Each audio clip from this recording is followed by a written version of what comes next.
Welcome to Beyond Inventory Optimization, a webcast series that focuses on hot topics around supply chain excellence and inventory optimization. This series of short webcasts is sponsored by Logility, and you can view them at any time online at www.logility.com. So let's get started. I'm Chris Russell, an executive with Logility.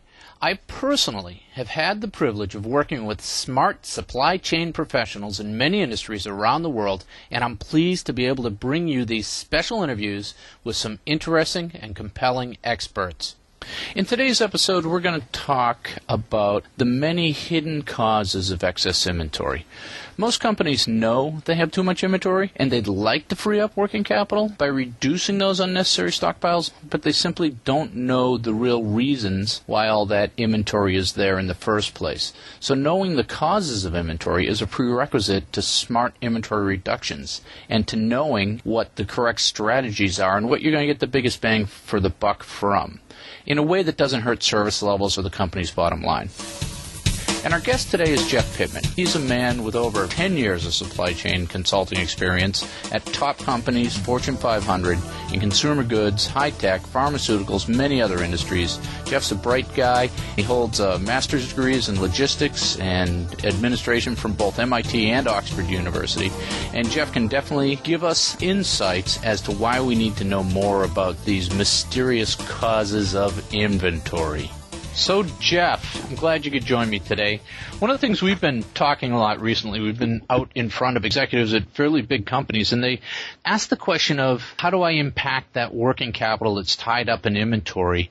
And I wanted to bring you on today to talk a little bit about what exactly is inventory profiling. Sure. Well, if I were going to summarize what it really is, when that board comes to the supply chain folks or the op folks and they say, hey, look, CFO, we need you to reduce our inventories by 2%, by 5%, by 10%. The CFO then looks at the operations and says, okay, we need to have this out of the working capital budget. They throw their arms up and say, well, how are we going to do that? Now, we could slash all our inventories. And we do see they just brute force their inventory. It's sort of like when you have 10% layoffs across the board, right. Because they didn't know what inventory was where and what purpose it was serving. Exactly. They just cut across the board, and that tends to give you service failures. And you and I know, and they know that there's inventory there for a reason, whether to fill the pipeline in manufacturing, whether it's to buffer against those supplier uncertainties, whether it's that in transit on the ocean, or just to cover the whole lead time for that service commitment out to the customer.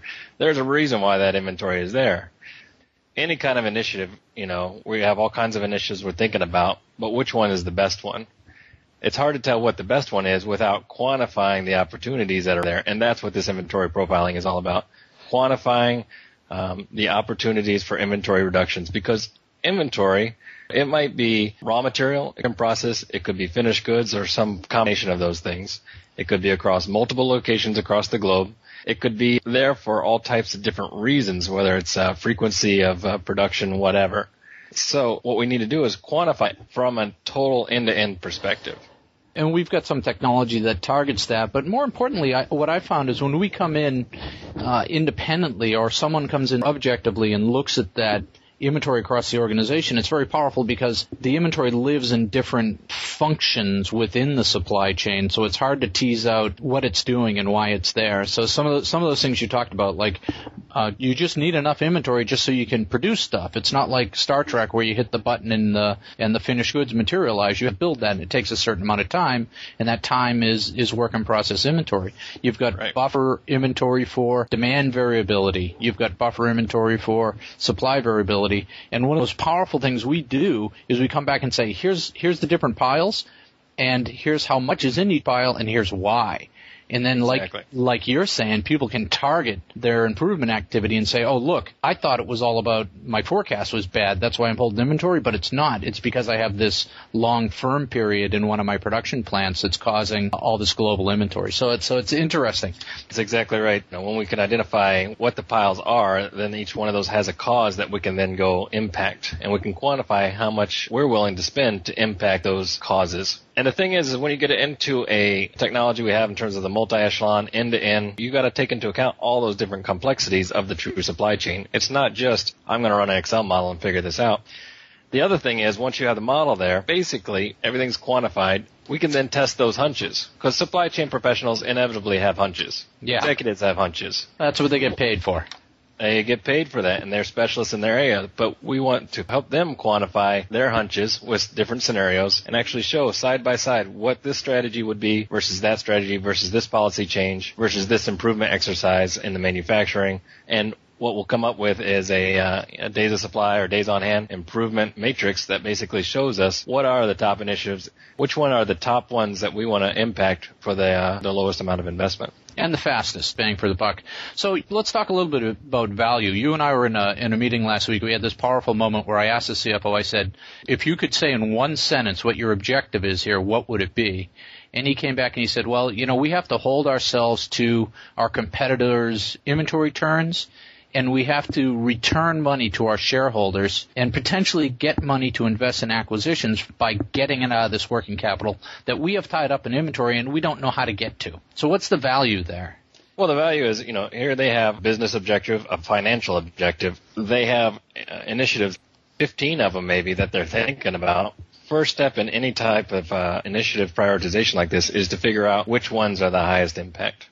Which ones are going to get us there the quickest with the least amount of disruption and the most improvement in terms of our working capital, free up that cash to power those guys' their acquisitions. Right, and put some numbers behind it so you can have the quantified discussion, the database discussion instead of the emotional discussion. A lot of these rooms sort of devolve into the customer side pointing fingers at the supply side and the supply side pointing fingers at the vendors and vice versa. Nobody really has any numbers behind where the causes of inventory are, and they just don't get anywhere. So we cut through a lot of that. And the good thing is that, we don't have to have it all in one ERP system. We don't have to have all the systems working exactly the same. We can have all types of different processes and supply chain network topologies, and we're still going to be able to evaluate where are our high impact. And we want to make sure they align with our global strategies, but we do not have to have everything all in one, say, data warehouse to make this a very high impact project.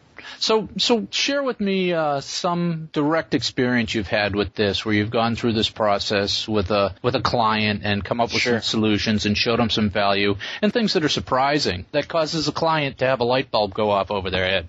Sure, I've got two examples in mind.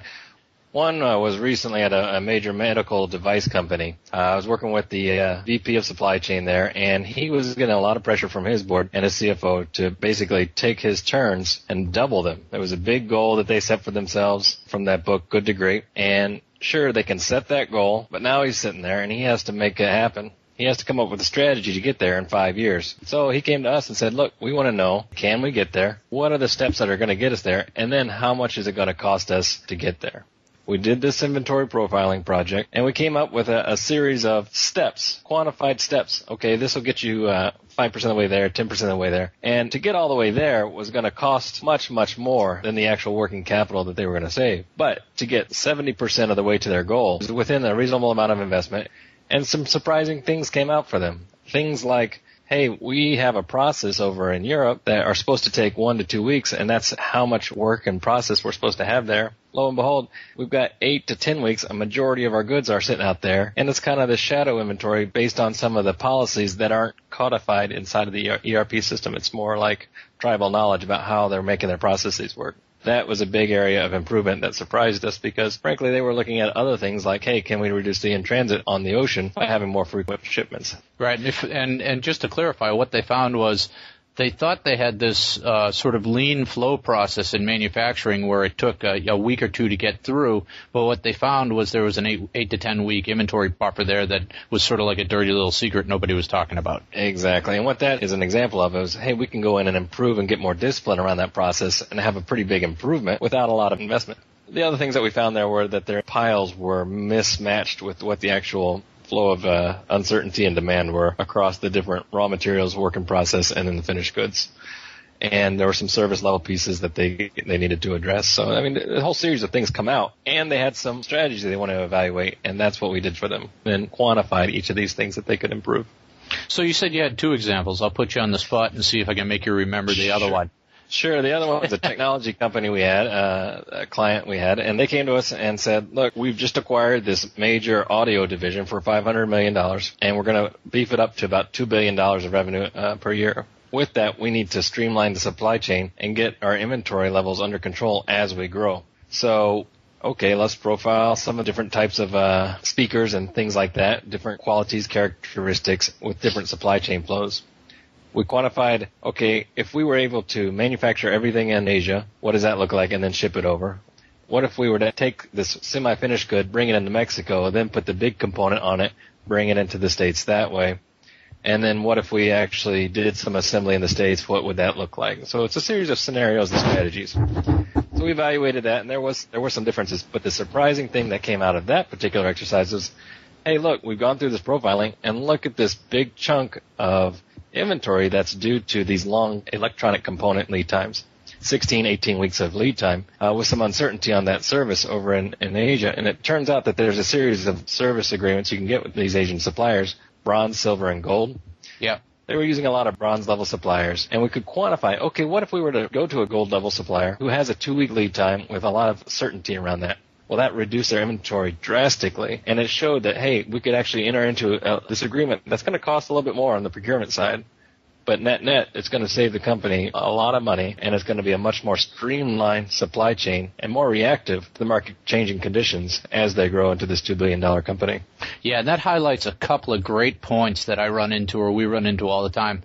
You know, the first is that the purchasing people just functionally may be on their own trying to get great deals, but they're not looking at how that impacts finished good and WIP and down the road. And so it may seem like a great local optimal decision, but in the long run, it's not the best location. And the other one is that if you just look at the bill of material, the bill of distribution, it's 1 or 2 long lead time, low-end components are causing you to hold inventory at finished goods and work in process. And you don't see that unless you take a multi-echelon look at the inventory. All right. Well, this has been fantastic, Jeff. I'm going to let you go.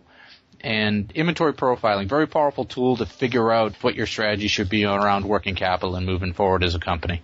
I just look at it as walking into a value-add initiative with your eyes wide open, and this is where you open your eyes up. All right, great. Thanks.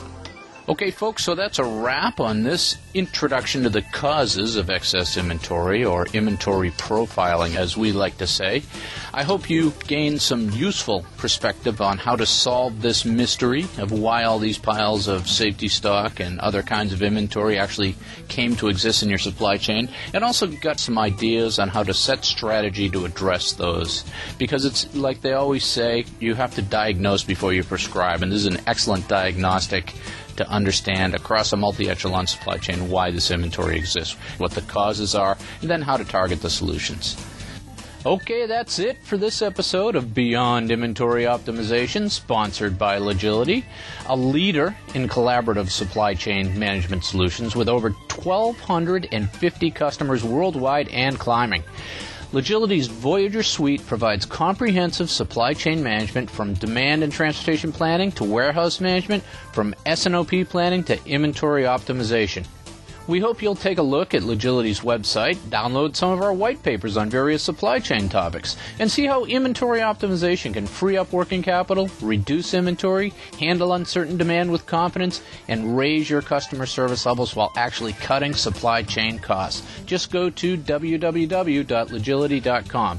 And that's it for today, everyone. Thanks for joining us, and we'll see you next time on Beyond Inventory Optimization.